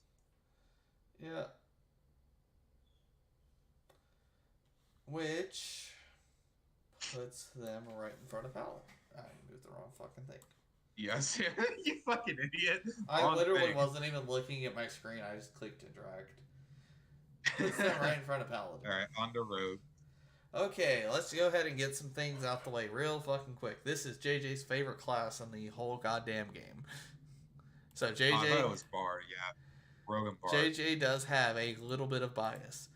Let's look at its A base very shit. little bias. Thieves can't. Again, a secret language. Fantastic. Sneak attack. Amazing. Cunning action. Pretty good. Uncanny dodge. Bullshit. Expertise. Fucking amazing. Evasion. Evasion. Fantastic. Reliable talent. What the fuck does this do? Reliable talent makes any ability check you make Oh, once you add your XP bullshit. bonus, it becomes a 10. Yeah, 10 at minimum. Blind So Sense. it's really good. Bullshit. Slippery Mind. Amazing. Advantage or proficiency in wisdom saves. Amazing. Elusive is actually pretty good. Oh, no. Elusive is bullshit. Yeah, no. That's an easy 10. I'm sorry. Their base shit is so good. Yeah, they have really good base class features, so it's definitely a solid 10. Now, on the subclasses. I would say out of all the classes we've looked at so far, aside from I would say cleric and bard, this has some of like the better subclasses. Like I would say more of these work than the rest. Swashbuckler, Thief, Assassin, all those are good. Mastermind could be interesting. Soul Knife is decent for the telepathy it gives you. That's and the extra bonus to proficiency skills. Yeah, and that. Phantom's decent. They're all decent. I would give it a 7 or an 8. I think it's 7. Yeah, I would say it's an 8. It can do some pretty good stuff. I just feel like not all of them are viable. Like Inquisitive you'll never use. Scout you don't really use. I would say, like some of them aren't viable, but I say a lot of them are better. I'll give it an 8. Most. I forgot Arcane Trickster's right there. Yeah, I say Arcane Trickster. Arcane Trickster is there. How good is it as a multi-class? Fantastic. It's not as good as Fighter, but it's a good multi-class. Because it's just it's free damage with sneak attack pretty much. Yeah, it's free damage. You have a free bonus action to do a bunch of stuff that would normally require an action to do. I will say it is mainly for melee attackers, but most even spellcaster options have melee attacker options in them. True. So I would say it's a solid 9. I was gonna say 8. I don't think it's quite a 9 because it doesn't go with things like an example Rangers and some of the other shit that doesn't multi-class. It can go with monks. Fair enough. It doesn't go with everything. Also, are you paladins? Yeah. So definitely an 8. Yeah. How fun is it at roleplay? The answer is 10. There's no ifs, ands, or buts. Yeah, it's a 10. It's a 10. It is the best roleplay. It's better than Bard. Viability. It's better than Bard in the roleplay aspect. You just do so much. They are rather backline or wild cards typically. They can be front lines, but they're typically backlines or wild cards. I was going to say, the main front line that you would do, or the main front lines that you can make rogues, is if they're rogue fighters. Or swashbucklers. If you just or swashbucklers, yeah. I would argue, though, they still get a solid 8. Most of the time they're better with wild cards than backlines. I still say they get a solid 8. It's still a solid 8. Which, believe it or not, puts them right here. Half a point behind Cleric. Are you like keeping the scores on like a separate screen? No, I have it on my phone. I'm using my phone calculator to calculate the scores. Oh, okay. That's why. Gotcha. Up next, Sorcerer. And we got all the other big spellcasters at the end here. Yep. So Sorcerer. Right, Sorcerer class features. Number 1. One of the reasons Sorcerers are so great, you get your Sorcerer Origin at level 1. Meaning, if you multi-class into Sorcerer, you get your extra free shit at level 1. Yep. Other than that, unlike Monk's key points, sorcery points are really fucking good. And they don't restrict you on your battle prowess. Sorcerer doesn't really give you anything else but those as its base. But guess what? Those are so goddamn broken that you don't need anything else as a base. Your meta magic is enough. And hell, even if you wanted to, I was gonna say, just go up one more level to level 3 in sorcery and you get meta magic. Yeah, that's what I was saying. As their base features, meta magic is the whole reason you take this thing. Because it's stupid. Yeah. I'm sorry. As because base, after that, there's just ability for improvements, and then finally Sorcerer's Restoration's level 20. which is okay, but nothing great.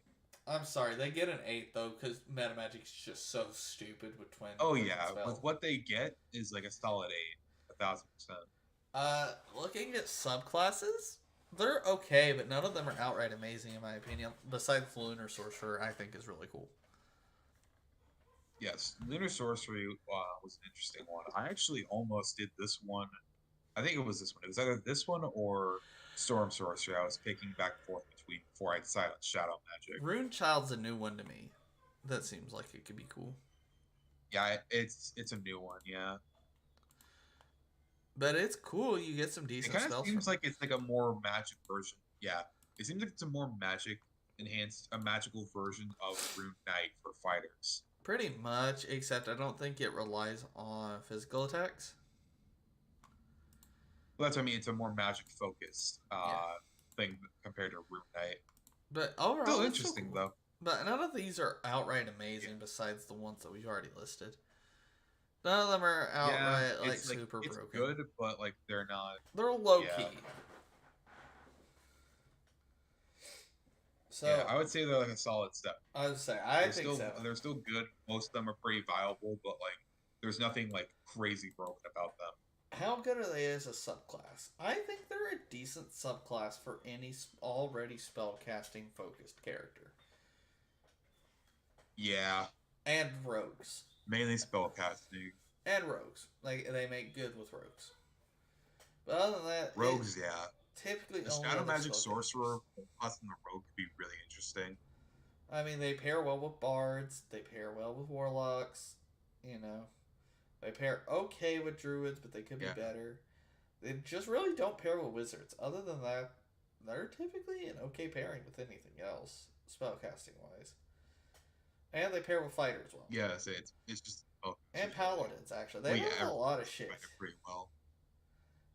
Yeah. I'd say it's a solid like 8. Yeah. Yeah. How fun is it roleplay wise? Well, most of them are kind of cool, but they're not super roleplay intensive. I know Aberrant Mind you can be. Yeah, Aberrant Mind is more roleplay based. Wild Magic is the best roleplay based one. Oh yeah, that's gonna be really interesting eventually. I think they get a solid 7. It's gonna be really interesting how that goes. They're not overly Yeah, I'd say it's a 7.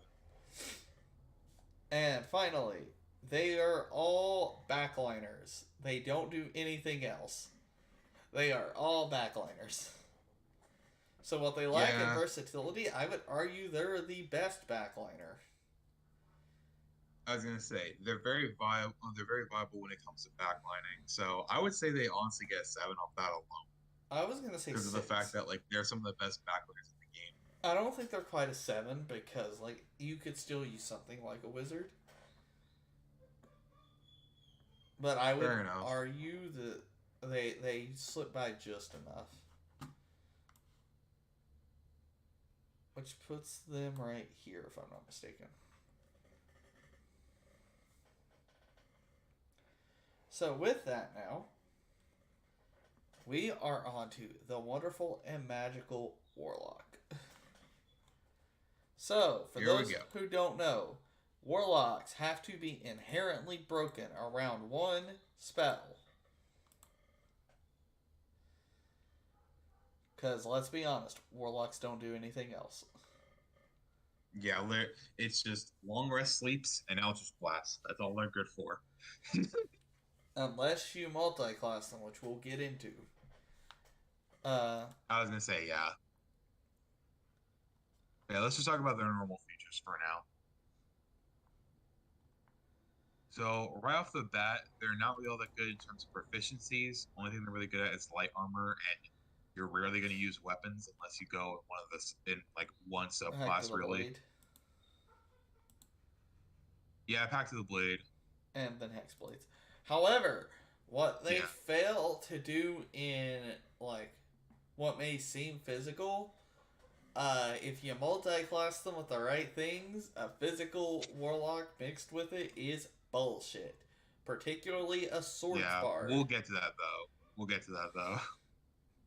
But yeah, their invocations are really good as long as you obviously put more It's levels into Warlock. all around Eldritch Blast. You shove so many invocations up that spell's ass that it becomes better than anything else.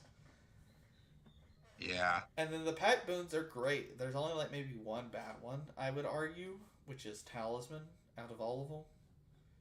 There's only like 4 of them, though. Yeah, I would argue Fair Talisman's enough. the worst one. But the rest of them are fantastic. The Pact of the Chain with the Familiar is bullshit broken, so I would argue they get a solid 8. Their main solid issue 8. is spell slots, but their entire thing revolves around Eldritch Blast, which is a cantrip. Very true. Subclasses. And to be fair, a lot of the illustrations they can get allow them to use spells without using the spell slots. So subclasses, almost all of them are fantastic, or at least decent. I think Undead. Yeah, the Genie one is fucking bullshit, by the way. The Genie one is right broken. Now, Genie is broken as fuck. I think Celestial and Undead are like the more man ones. Everything else is decent. Between getting teleportation and just a whole bunch of other good shit. You just can't really go wrong with almost any of them that you pick, because even the Celestial one you can make into a healer. So I would argue, I'd argue a 9 here.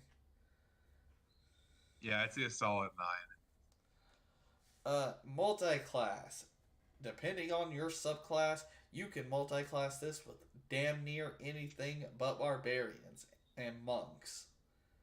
And Blood Hunter, because you can't pair shit with Blood Hunter.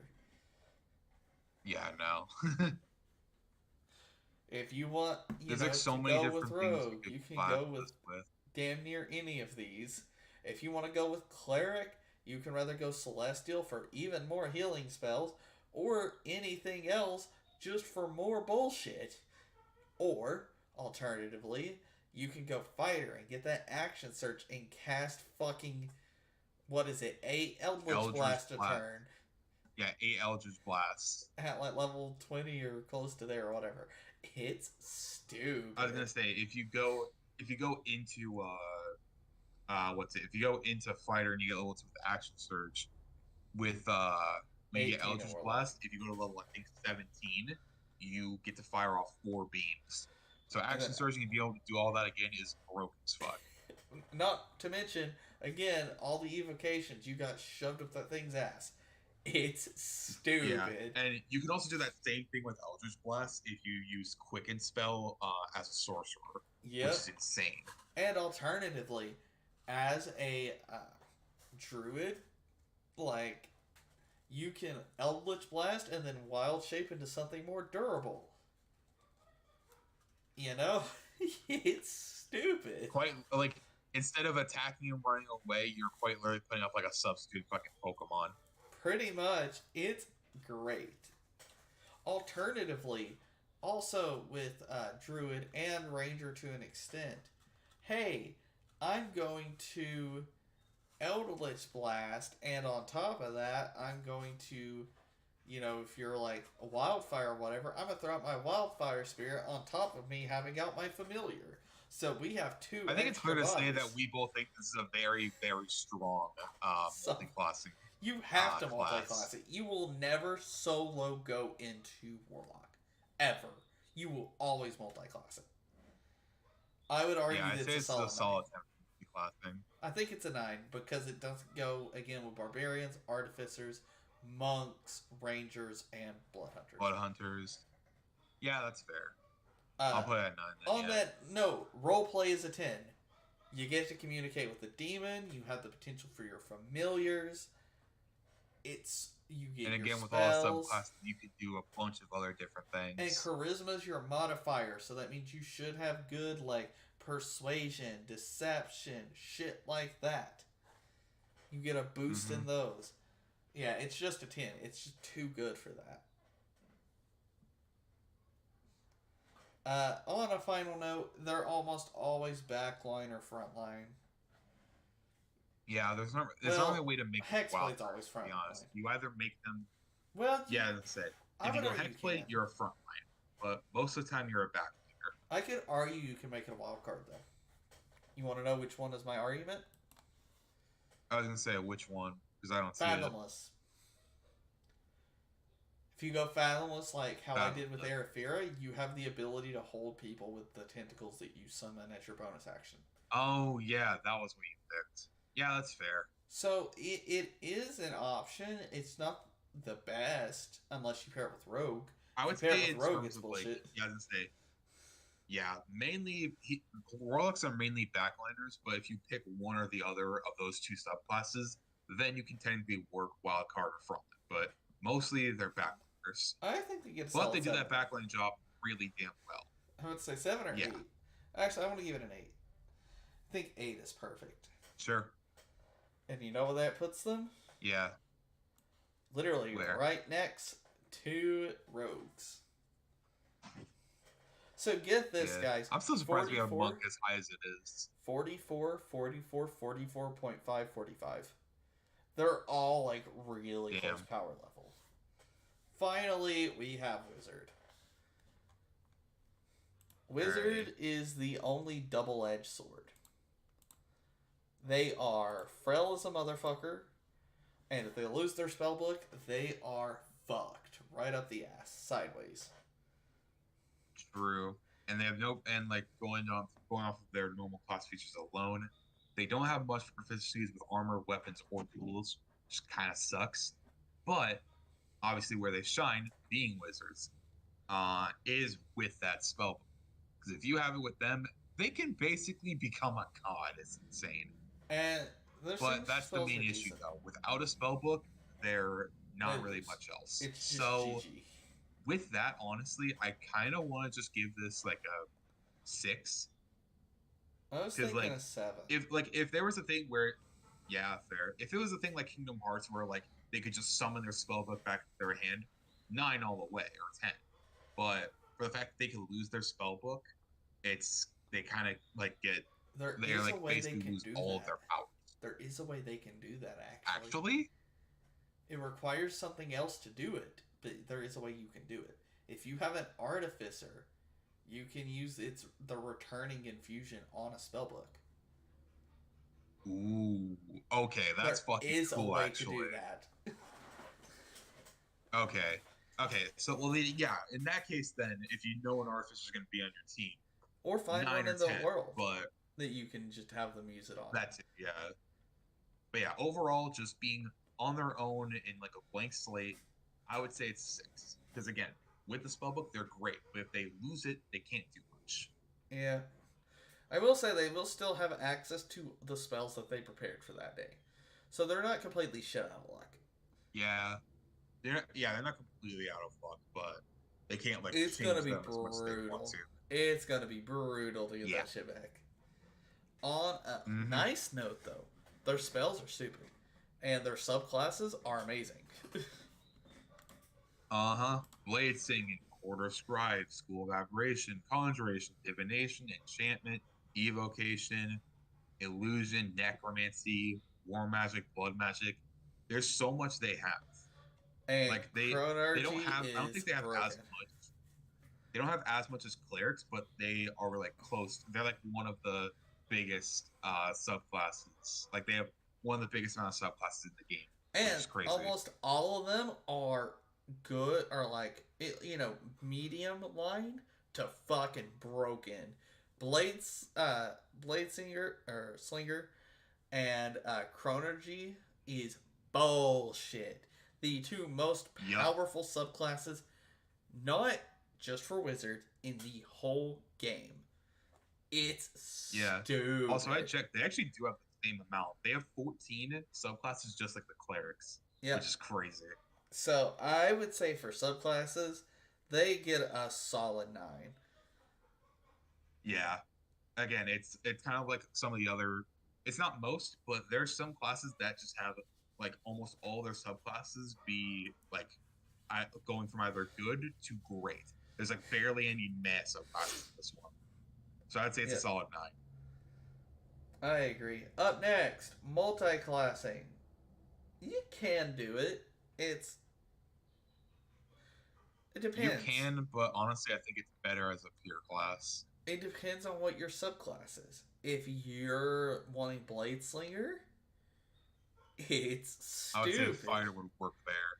Well, Yeah, actually, that Bladesinger fighter fighter isn't is the would best be one. really good. Fighter isn't even the best one. It's sword. It's What College of the Hexblade? Sword. It is College of the Sword Bard Uh, Blade Slinger. It is bullshit. It is stupid, Aiden. yeah, it sounds pretty busted.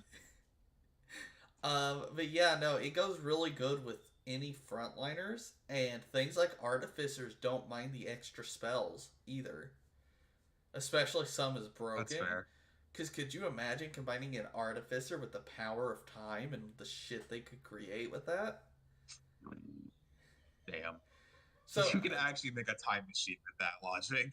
exactly, they're actually not that bad with subclasses. They're not ideal for everything, but they're not bad. I would argue that that would, Yeah, in that's my true. book, earn them a solid 7. Yeah, I'd say a seven's pretty good for him. Uh, Roleplay fun. I would argue this is a 9, just because of the sheer amount of spells they have. It's stupid. Yeah, it's mainly with the spells they could do. The thing with most wizards, which obviously you can make them different, it doesn't matter, but like they're stereotypically not like entirely charismatic or like people. Or like what's the word? Like they're not really like you can't really be They're like not people. most wizards are People. like introverts. They aren't like people persons. Yeah. But where they make up for that, you have College of Illusion, which is fantastic for trickery. You have Transmutation for your own like little experiments and shit like that. Same with Evocation and a bunch of the others. You have Chronergy to mess with time a bit, Gravity to mess with people and have some cool interactions. But they have options. So I think 9 is perfect. And in battle, they're nine would be always pretty funny. good there. And finally, they have slight frontline presence. If you go Blade Slinger, and then everything else is backline. They are not wild cards. But what they do in backline, just like Sorcerer, they shred. Is crazy. Yeah. I think it earns an 8. They're crazy backliners. I think it earns an 8 from me. Yeah, solid 8. Which puts them tied, or no, just under Druid, and ties them with Fighter. So here is our new list. Right. There are no male ones. Yeah, this is definitely a lot better list. Yeah. There are no male ones. There isn't necessarily like one down here in the worst tier that are just literally unplayable. Blood Hunter's dog shit. Everything else is viable. I will say some of them are only viable at later levels. Looking at you, Monk, but you can make it work, and they still do their thing. Yeah. Now, real quick before we do end this, I do want to talk about what our list was because I was like, you know what? Let's just wait till the end. Yep. So, and keep in mind, we didn't really do the same like scoring system we did last time, so obviously it's gonna be a lot different. But I'm gonna go from what we had as the worst to the best here. So the worst we had was Monk, which kind of speaks for itself because like, well, they still can be good.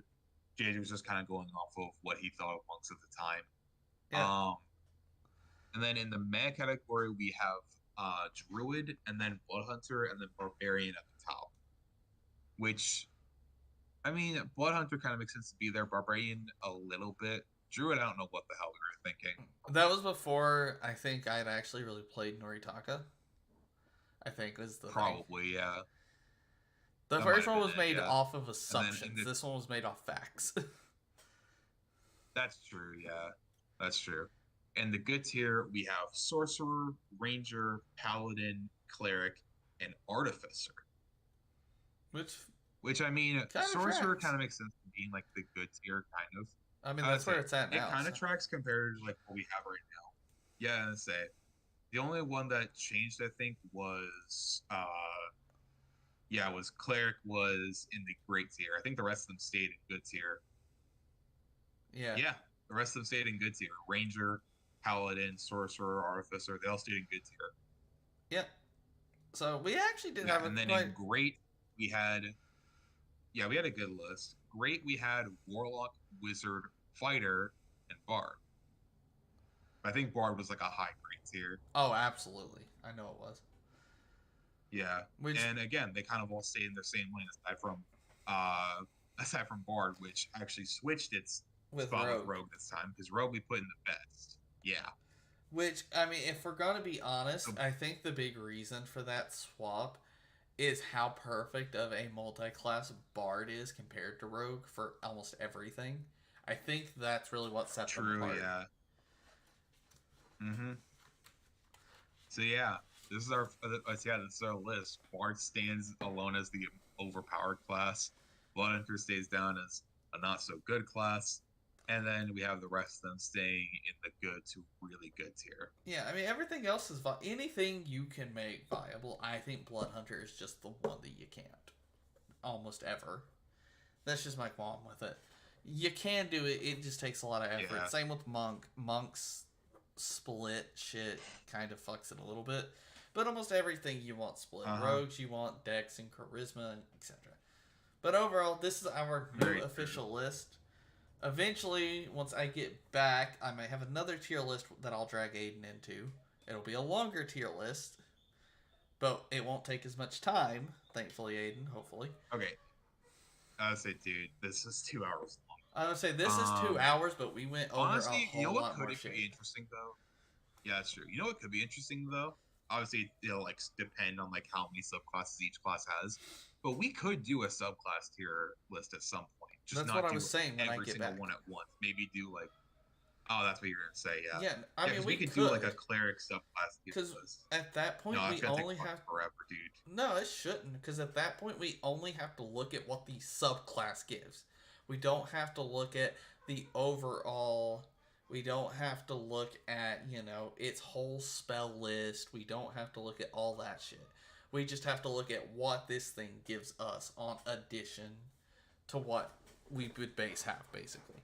What's the difference between Bladeslinger and Chronergy, I feel like that one would be quicker, or at least the same length. But we'll try and find out. We'll do it on a day where we have like 3 hours to stream together, Aiden. That way we do have that extra time if we need it. But it'll be when I get back. So it'll be about a month from now, guys. Yeah.